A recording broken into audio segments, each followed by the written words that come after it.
Allah is my heart's speech. Your mercy is what I beseech.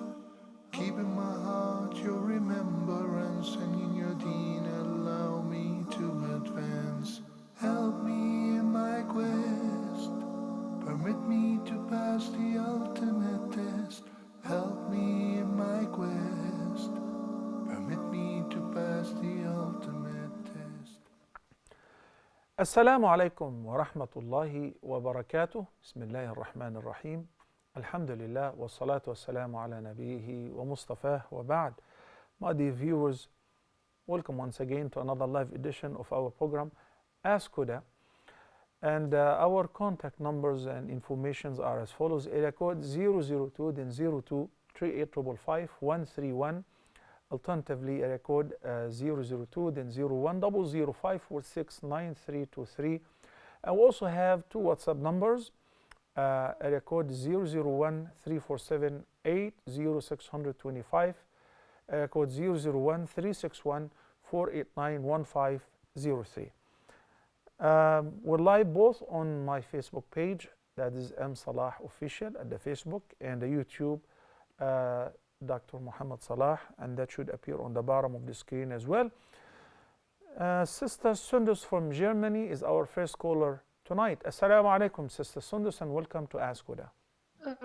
Wa alaikum salam. I have only one question. Can you hear me? Yes. Okay. It's about the vaginal discharge that the vast majority of scholars say it breaks wudu. So I wanted to ask you, on what basis the vast majority of scholars say that vaginal discharge breaks the wudu? That's my confusion. Okay. Any other questions? So, yeah. No, that's it. Okay. Assalamu alaikum wa rahmatullahi wa barakatuh. Rumi from USA. Assalamu alaikum, Sheikh. Wa alaikum assalam wa rahmatullahi wa barakatuh. I have three questions. The first one is about the dua kunut, that I know that the dua kunut means a dua. So is it can be the any kind of dua? Like if I know the Allahumma inni nasta'inuka wa nastaghfiruka wa nu'minu bika until the end of it, this is fulfill a sunnah, or I need to recite any specific dua kunut? Okay. This is my first question. Okay. And my second one is, what age kids needs to be separate? Kids needs to be in a separate room, like from the parents' room. And the third question is a kind of a request. Is it possible to raise the volume of the recording? Ask Huda, because sometimes, like when we listen in the kitchen cooking time or driving, volume sometimes is kind of low that we kind of don't hear well. So that's all my question. Thank you. Okay. Assalamu alaikum. You're most welcome. Sister Rumi from the USA. Assalamu alaikum.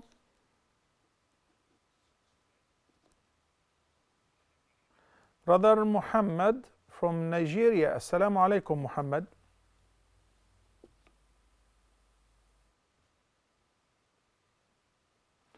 Muhammad, assalamu alaikum. Muhammad from Nigeria.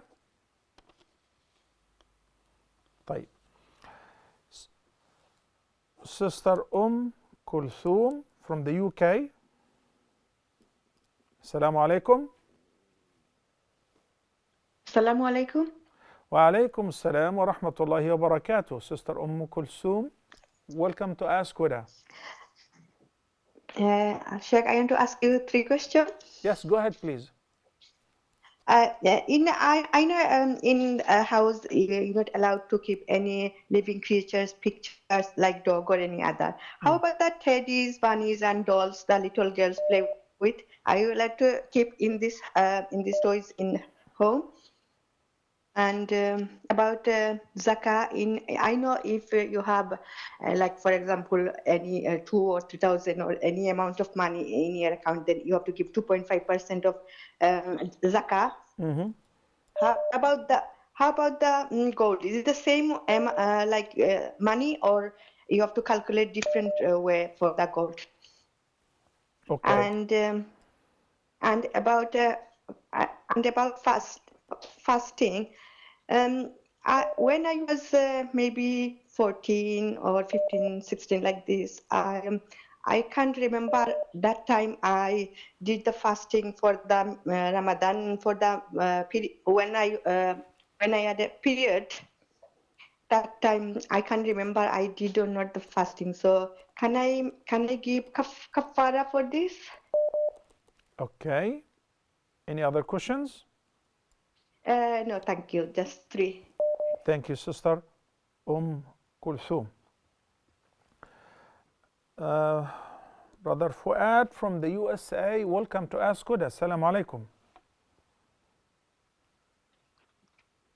Walaikum assalam wa rahmatullahi wa barakatuh. This is Fahad Khan from Saudi Arabia. Fahad Assalam. So it's Fahad from KSA. Yes, Brother Fahad, go ahead. Yes, alhamdulillah. Yes. Go ahead, Akhi. I'm listening. Yes, sir. My question is regarding the waswasa. Basically, sometimes the waswasa is too high that wallahi I feel that my iman, I don't have any iman in my heart. Yani I start doubting Allah subhanahu wa ta'ala. And sometimes it's too much, but these days from last like 2 months, I have visited Makkah and I have visited Medina, but this waswasa is not going down, sir. So do you have any advice for me? Can you be like more specific? What kind of waswasa you're talking about? Because waswasa is a very broad subject. Like what kind of question that bothers you or imposes itself on your mind? This waswasa is basically about the existence of God, existence for Allah subhanahu wa ta'ala. Okay. Okay. Assalamu alaikum wa rahmatullahi wa barakatuh. Brother Anas from Ethiopia. Assalamu alaikum. Wa alaikum salam wa rahmatullahi ta'ala wa barakatuh. How are you, Sheikh? I'm doing great, alhamdulillah. Thank you, Brother Anas. And how is the situation in Ethiopia nowadays? Alhamdulillah, everything is going well. But now, actually, I live in Egypt right now. Okay. So you're not in Ethiopia?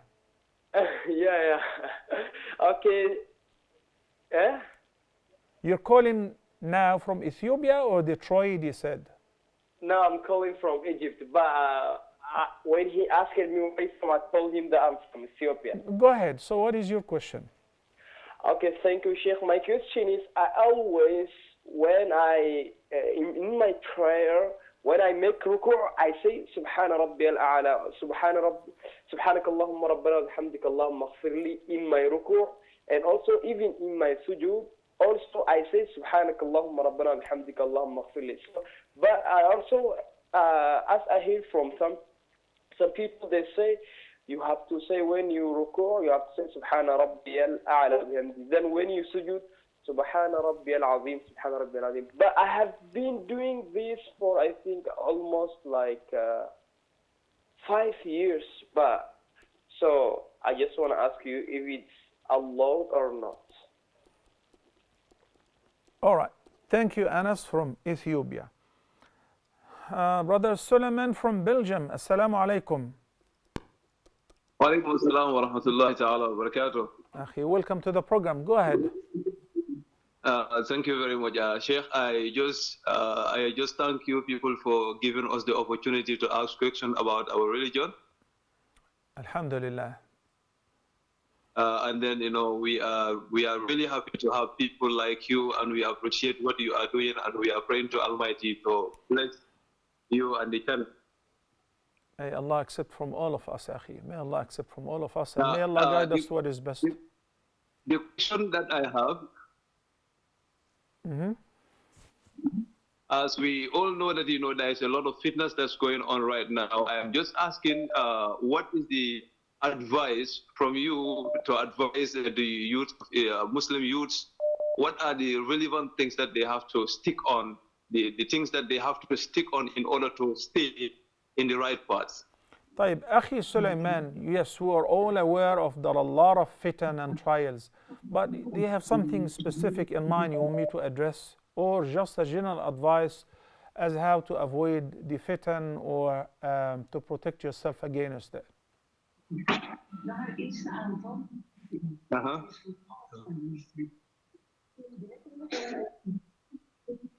Did you hear me? Hello. Yes, Sulaiman, did you hear me? Yeah, I hear you. I was asking you, are you referring to a specific test that people are going through now, or is the general advice concerning fitan and trials? I am concerned about the general advice, because it is like there is a lot of scholars what in Islamic, Hello. I hear you. Go ahead. Yeah, it is like there is a lot of parts that it is calling today, and each and every one of those groups are calling themselves as a Muslim. So sometimes young people like us, we get confused to the way that we have to follow. We don't know which is which. So now I'm glad I in order asked. to- You're asking about the divisions that is happening in the Ummah. This is your particular concern. Yeah, so the way that what can help us to stay in the right spots, because it's like it is altering confusion between us. Sometimes you feel like these groups are the particular groups that I have to follow. Sometimes I feel like this is the particular group I have to follow, and all of them, they defending themselves with the reference and the tradition of Prophet Muhammad sallallahu alaihi wasallam. طيب, got your question, أخي Sulaiman. MashaAllah. Ali from Kuwait. I know that I haven't been, I didn't have a chance to answer any of the questions yet, but inshallah I'll take a couple more questions, then we'll pause to answer the questions I received. Arif from Kuwait. Assalamu alaikum, brother Arif. Wa alaikum assalam wa rahmatullahi wa barakatuh. How are you? I'm doing great, alhamdulillah. Thank you for asking, brother Arif. Thank you. And my question is, we are all Islam, and we are all human beings. You are giving message. You are giving a good message from Islam. Okay. Hello. Yes, I'm listening. My name is Arif. I'm listening. You are giving a message. You are giving a message, good message of Islam, but you are in front of the camera. Is the permission is there to give the message for all peoples? Well, to be honest with you, I don't understand your question. My question is, you are giving message about Islam, yes? Yes. You are, now you are in front of the camera. What is your question then? You are sitting. You are sitting in front of the camera. Correct. Is the permission to give the message in front of camera? You're asking about whether it's permissible to use the camera or not? I still don't understand your question, Arif. Maybe the brothers in the control will be able to handle that better. If you're still on the line, please share your message or your concern with them, inshallah. Okay, Muhammad from USA.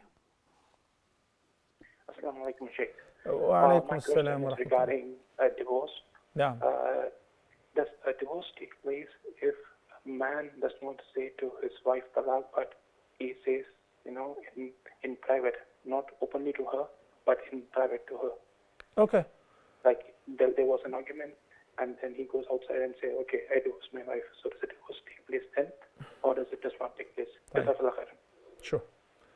Akhi Muhammad, quickly, given talaq, whether in private or in public, is effective. So once you utter the word talaq, or you write it down, or text your wife, or tell her in private, or even if no one is around, you just say to yourself, my wife is divorced. You said that word and you intend talaq, then she's divorced. Assalamu alaikum. Muhammad from Ethiopia, assalamu alaikum.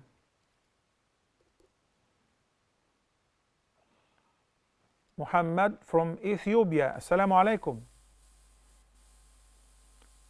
So why don't we take one last call, then inshallah we'll pause to answer some of those questions. Sister Maria from the UK, assalamu alaikum. Wa alaikum assalam wa rahmatullahi wa barakatuh. Go ahead, Sister Maria. I would like to know why is haram for men wear gold? Any other questions? No, no more. No question. No. All right. Thank you. Thank you.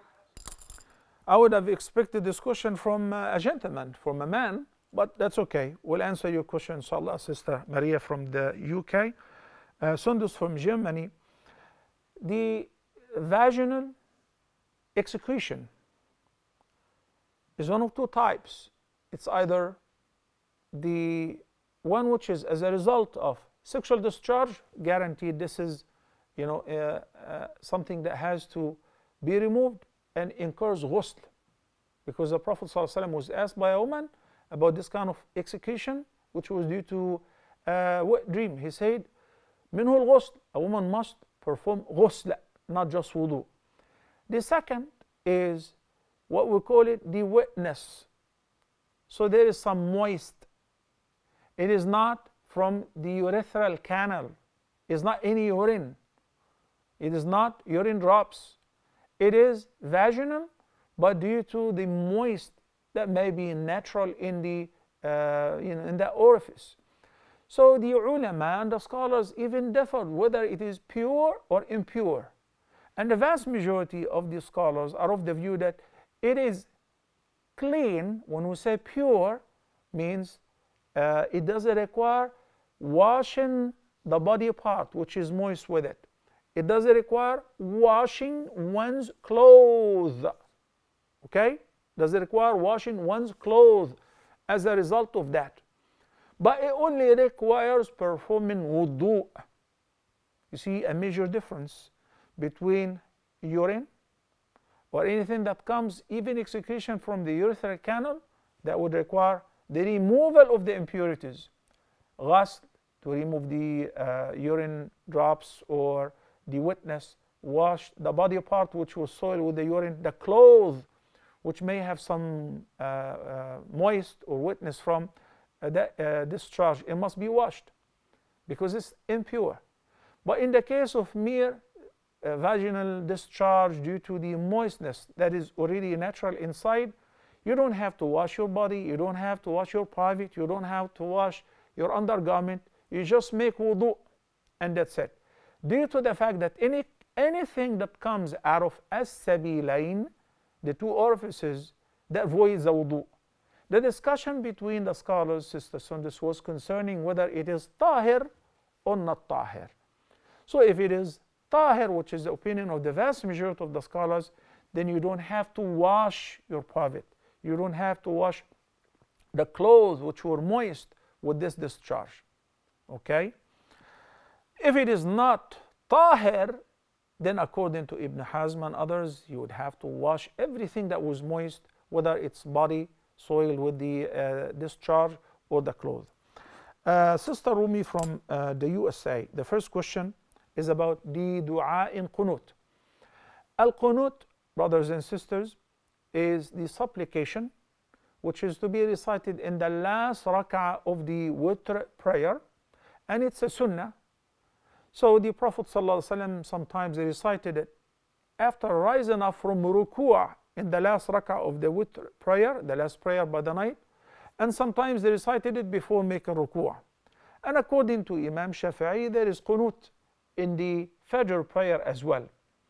So in the qunut, there is a text which is narrated by the grandson of Prophet Muhammad ﷺ, Allahumma hadini fi man hadayt wa afini fi man afayt, and this is in the singular, the first person, if you are the one who is reciting it. So you are invoking Allah for yourself. If you are an imam, then you must use the plural, us, first person but plural. Allahumma afina fi man afayt. Ihdina, guide all of us. Pardon all of us, not me. Why if I don't know that and I recited otherwise? It's perfectly fine. Qunut means supplication. So you said any kind of supplication, whether prescribed in a hadith or you came up with a new one, fine. What is not from the sunnah is when people make this qunut a chance to show their talents in making poetry, reciting long supplications. This is not from the sunnah. Make it simple. and brief. You're asking Allah, you're not trying to please the audience. Do not make a special effort to phrase it like a poetry. So you say, we have a situation in India, what Muslims are going through in India, what Muslims are going through in China. So we ask all Muslims to make dua in their qunut. Not only that, that's a dilemma which requires qunut in the 5 daily prayers. In the last rak'ah, upon rising from ruku', it is prescribed to raise your hands because there is a catastrophe. There is a very difficult situation that the Muslim ummah is going through, whether in India, China, in Burma. So it is prescribed for the imam in the qunut to raise the hands. It's not about saying ihdina fi man hadait, rather making dua for Muslims in India. Oh Allah, support them. Oh Allah, guide them. Oh Allah, grant them victory. Oh Allah, protect them, and so on. That is called qunut.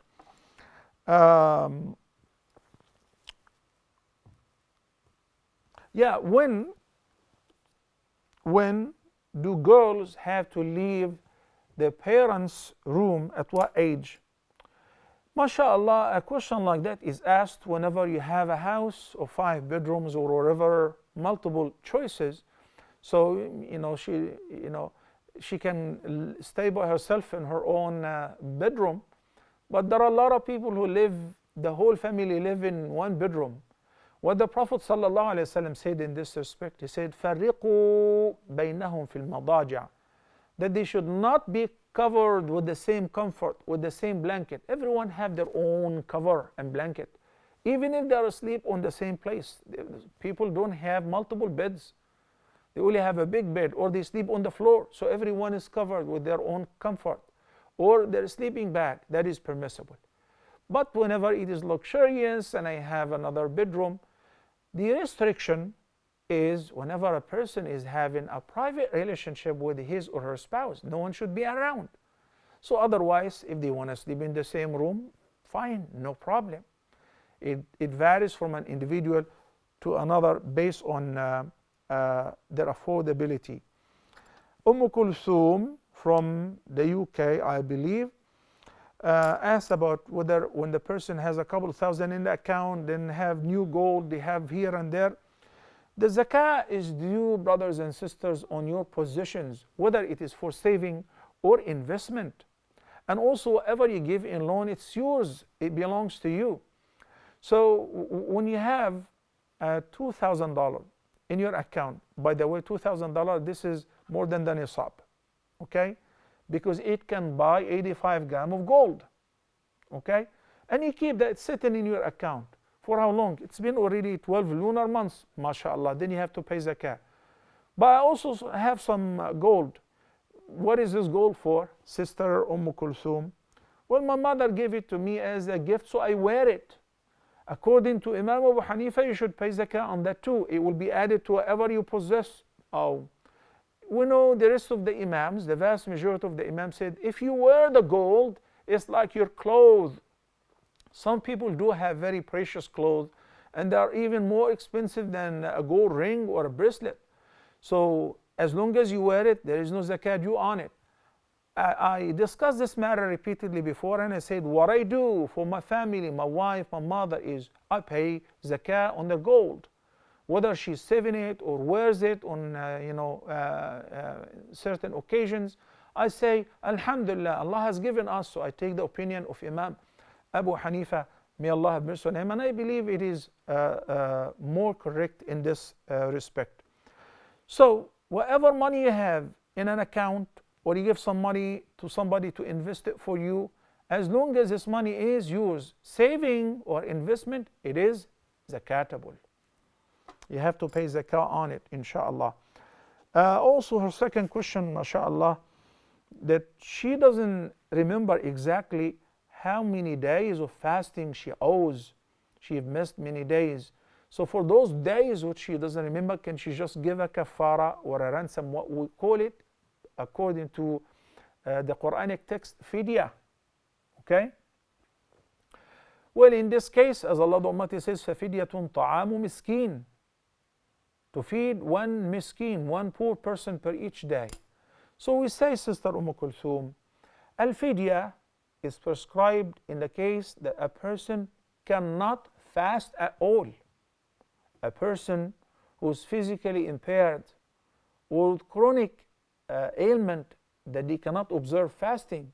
So in this case, they give fidya instead of fasting. But mashallah, you're strong and you can fast, then you should estimate to the best of your ability as much as you can remember. Well, I think 3 Ramadans and 7 days every Ramadan, and I would fast 3-4 days extra. Okay? So as long as you're capable of fasting, we cannot resort to the fidya. You must make up those missed days of fasting. Barakallahu fiki. Brother Fuad from the KSA, the waswasa. Number one, I'm going to advise you with a dhikr, with a specific dhikr. It is very efficient in this respect. أكثر يعني increase saying لا حول ولا قوة إلا بالله العظيم. Anyone, brothers and sisters, who is suffering of kind of whispers from a shaitan concerning the message, concerning where is Allah, concerning who created Allah, keep saying two things. لا حول ولا قوة إلا بالله العظيم, which means there is no mighty nor power but with Allah the Great. And the Prophet ﷺ described this kind of dhikr as it came from a treasure beneath the throne. And the Almighty Allah guided us in the Quran twice. وَإِمَّا يَنزَغَنَّكَ مِنَ الشَّيْطَانِ نَزْغٌ فَاسْتَعِذْ بِاللَّهِ. Seek refuge with Allah against shaitan. Whenever Satan whispers to you or casts any waswasa in your head, say أعوذ بالله من الشيطان الرجيم while you really mean it. Then seek knowledge concerning the Aqidah. You know, we started a while ago a series on the Aqidah in our little academy. I believe it is very crucial for every Muslim to study their Aqidah. A person without Aqidah is like a feather hanging from a branch of a tree on a windy day. So the wind takes it right and left and can tear it apart because the person is not immune against that. Aqidah, which means the strong belief, cannot be obtained without really education, without studying. Read in Surah An-Naml multiple ayat which keep you firm in respect of Aqidah. Study the series of Aqidah in Allah, in His books, in His messengers, in the last day by Dr. Umar Sulaiman Al-Ashqar. It's available in English. And there are a lot of audio files and materials in addition to many of our programs. So these are the two advices. The dhikr of the immediate protection, أعوذ بالله من الشيطان الرجيم, and increase saying لا حول ولا قوة إلا بالله, even if the thought does not attack you right now, even there is no whisper, but you need to constantly, or as much as you can, say لا حول ولا قوة إلا بالله العظيم. Secondly, educate yourself. Education is the key. When the Prophet ﷺ was asked, some people, shaitan may come to them, and he begins gradually by saying, oh, beautiful creation is the heavens. I wonder who created it. It must be Allah, he answers. And who created the trees, the animals, the fish, the earth? Allah, Allah, Allah. Then shaitan will jump in to say, and who created Allah? So the Prophet ﷺ, فَإِذَا وَجَدَ أَحَدُكُمْ ذَلِكَ, whenever any of you finds that, or the thought crosses his mind, you should seek refuge with Allah against the outcast Satan. Inshallah, we will revive this series of Aqidah once again, and we'll add to it belief in the messenger, and we'll announce shortly, inshallah, for those who like to sign up to attend the course of Aqidah. Inshallah, will be very soon, in a matter of a few days. Anas from Ethiopia, before we take a short break. أخي إن ركوع سبحان ربي العظيم. In sujood سبحان ربي الأعلى. You may add to it سبحان ربي العظيم in ركوع وبحمده, and سبحان ربي الأعلى in sujood وبحمده. If you switch, then you have to give or offer 2 prostrations for forgetfulness. After the break, inshallah, I'll get to speak about Salman's question, or Solomon's question from Belgium, about an advice to the youth in order to protect themselves against the fitna of disputes and divisions among Muslims, especially nowadays. And Maria's question about why is gold haram for men, please stay tuned.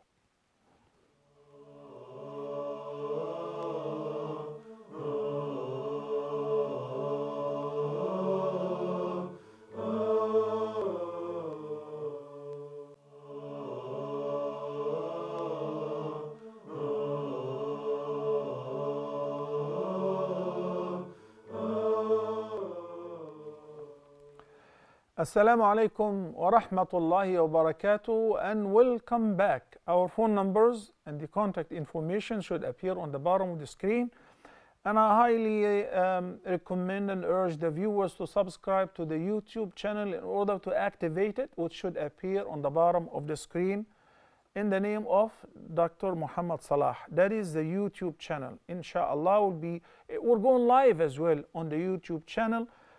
We need to increase the subscription to the YouTube channel as a future alternative to the Facebook, inshallah. Assalamu alaikum wa rahmatullahi wa barakatuh. Umar from India, assalamu alaikum. Alaikum salam wa rahmatullahi wa barakatuh. Go ahead, brother Umar. Yeah, how are you, Sheikh? Doing great, alhamdulillah. Yeah, actually my question is today the Indian government here, they has passed a very controversial anti-Muslim line, which the Muslims, they may be required to prove their citizenship, otherwise they may be put to detention camps. And also there are number of hate crimes against Muslims on suspicion of eating beef. Sometimes they were forced to chant pro-Hindu slogans praising their idols. So what Muslims should do in these situations, because if you don't follow them, they may kill you or hit you, you know, a lot of things happen. Okay, Jazakallah khairan, brother Umar from India. You may guys realize that since the past few days, alhamdulillah, we've been making dua and urging all Muslims to make dua for the Muslims in India and in China, the Uyghur Muslims, but also raising the awareness of the importance of demanding your rights and all over the social media as an alternative to the mainstream media is very important. The world has become a small village, and we need to inform everyone, because no one is going to grant you your rights without demanding them, including protesting in the streets of India. You know, it was not only but it was our dream that the Muslim rulers will step up to shoulder their responsibility, and they have a lot of means to put pressure on the Indian government to withdraw this very controversial law and to treat all citizens equal in India, which we still hope and pray, and we ask Allah subhanahu wa ta'ala to grant guidance and success to the Muslim rulers in order to shoulder their responsibility and play the role that is expected from them. They definitely can do a lot. There are millions of Hindus who are working in Muslim countries, are being very well treated, given all the rights, and also they wire billions of money to their countries. So what I'm saying is, we as Muslims have a lot to do in addition to making dua, of course. Assalamu alaikum, Ali from Kuwait. Walaikum assalam. MashaAllah, Ali, how are you? Alhamdulillah. Alhamdulillah, go ahead, Ali. I have two questions. Yeah, sure, why not? My first one is, are we allowed to supplicate La ilaha illa anta subhanaka inni kuntu minaz zalimin as a sadaqah to the Muslim ummah? Okay. And the second question is, are we allowed to say subhanallah walhamdulillah wa la ilaha illallah wallahu akbar as a sadaqah to our relatives who have died? Okay, what else? That's it. Ali, now I have a question for you. Ali, can you hear me? Yes? Yeah, I have a question for you. How old are you? 11. Barakallah feek, Ali. Thank you. Jazakallah khairan. Before I take any other questions, let me tackle Ali's question. One of the beautiful supplications, one of the most beautiful supplications is La ilaha illa anta subhanaka inni kuntu min al-zalimin, which is a supplication of Prophet Yunus alayhi salam, the noon. If you put it in advance before any of your needs, your dua will be answered. So, Akhi Ali, my younger brother Ali, and all the viewers, you can always say, can I pray on behalf of the Ummah? Can I do Umrah on behalf of the Ummah? Can I do this on behalf of the Ummah? What you can do is follow how the Prophet ﷺ guided us how to benefit the Ummah. Simple. You said the dua and the dhikr for yourself. The one who remembers Allah is the one who benefits out of the remembrance. Then after you finish your dhikr, رب اغفر لي ولوالدي وللمؤمنين يوم يقوم الحساب. You just prayed for the whole ummah. You finish your recitation of the Quran, and instead of saying, oh Allah, this is a word for the whole ummah, which is unprecedented, the Prophet ﷺ didn't guide us to that. You finish your beautiful recitation, raise your hands and make dua for relatives, late or people who are still alive, for Muslims in India, for Muslims here and there. This what is guaranteed to benefit the ummah. Ali, every now and then people come up with some suggestions. We're approaching Ramadan, so some people would say, can I do Umrah on behalf of Prophet Muhammad? No, you can't. Already every time you do Umrah, every time you pray, a similar word is going to Prophet Muhammad sallallahu alaihi wasallam. Just do Umrah for yourself. Or you may do Umrah for a late person. You do Umrah for one person at a time, or somebody who's permanently impaired. Then in your Umrah, in your Tawaf, in your Sa'i, make dua. Make dua for the entire Ummah. This is how they benefit out of you, and you benefit out of making dua for them. Ali. Assalamu alaikum. Idris from Pakistan. Assalamu alaikum, respected Sheikh. Wa alaikum assalam wa rahmatullahi wa barakatuh. How are you, respected Sheikh? Alhamdulillah. Thank you for asking, brother Idris. My pleasure. Basically, I had two questions, Ya Sheikh. Okay, go ahead. My first question was, a cousin of mine works as a, not a representative, but a helper to the relatives. He takes them to the hospital. And while he visits the hospital with the guests, the hospital repays him some amount of money. So is that money legal for him to take? Is it haram or halal for him? And my second question was, I pray witr 3 rakats.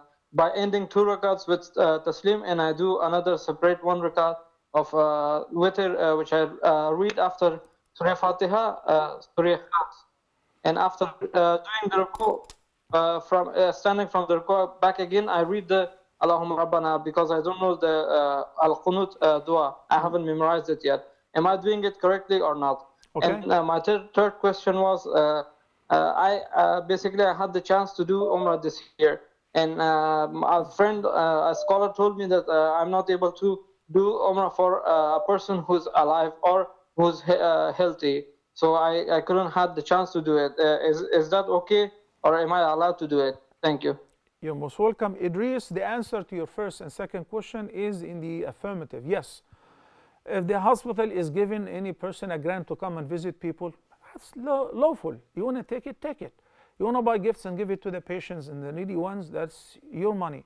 Secondly, the way you pray witr is permissible. This is one of the ways how the Prophet ﷺ offered the witr. Even if you don't know the dua for qunut, you can recite any supplication of your own. And as I just mentioned earlier, performing umrah on behalf of a living and healthy person is not permissible. Only a late person or a person who is permanently impaired and cannot travel to do Umrah on their behalf. Last call. Assalamu alaikum. Tara from the USA. Assalamu alaikum. Wa alaikum salam wa rahmatullahi wa barakatuh, Sheikh. Welcome to Ask Huda, sister. Go ahead. I am a revert sister from the United States, and I'm a doctor of acupuncture employed by a massage business, where there is free mixing music devoted to the Hindu deities and their statues inside. I've resigned since after seeking knowledge I became aware I shouldn't even be inside of such a place.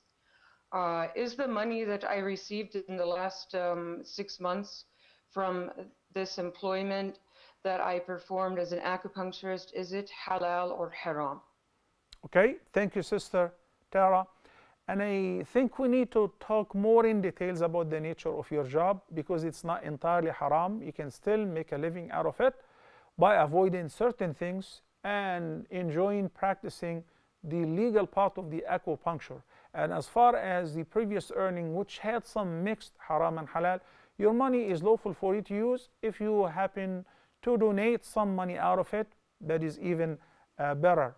So you're most welcome to collect. You already have the number. You can send a message, and inshallah we'll send you further more details, because we're running out of time. And welcome to Islam, Sister Tara. May Allah keep you steadfast. Dr. Tara from the USA. Sister Maria from the UK asked earlier, why is gold haram for men? Because ibadah in Islam, or worship, means obedience. God is not required to explain to his servants the wisdom behind every command of his. And if he were to do that, then we would have to have tons of books, millions of books, because behind every do's and do not do's, there must be wisdom. Of course, there is the divine wisdom. And he said, in brief, in Surah Al-A'raf, يُحِلُّ لَهُمُ الطَّيِّبَاتِ وَيُحَرِّمُ عَلَيْهِمُ الْخَبَائِثِ. This is the message of Islam, to make lawful everything which is طيب, يعني good, and to make unlawful, يُحَرِّمُ. This is a message that was given to Moses, a bishara, a glad tidings that Muhammad, the awaiting prophet, will be doing this. يُحِلُّ لَهُمُ الطَّيِّبَاتِ يُحَرِّمُ عَلَيْهِمُ الْخَبَائِثِ. And he shall make unlawful everything which is impure or evil or harmful. Whether we know it currently or we don't know it, and we may know in the future, and we may know at large. But Allah subhanahu wa ta'ala did not withhold every wisdom and conceal it from us. He mentioned a lot of wisdoms behind a lot of do's and do not do's. When I was once doing Hajj, and I was in the hotel lobby, I saw a report on the CNN front news headline, where it says the most recent scientific research that talks about that wearing gold, a gold at the wedding ring for men affects their potency. This is a scientific research.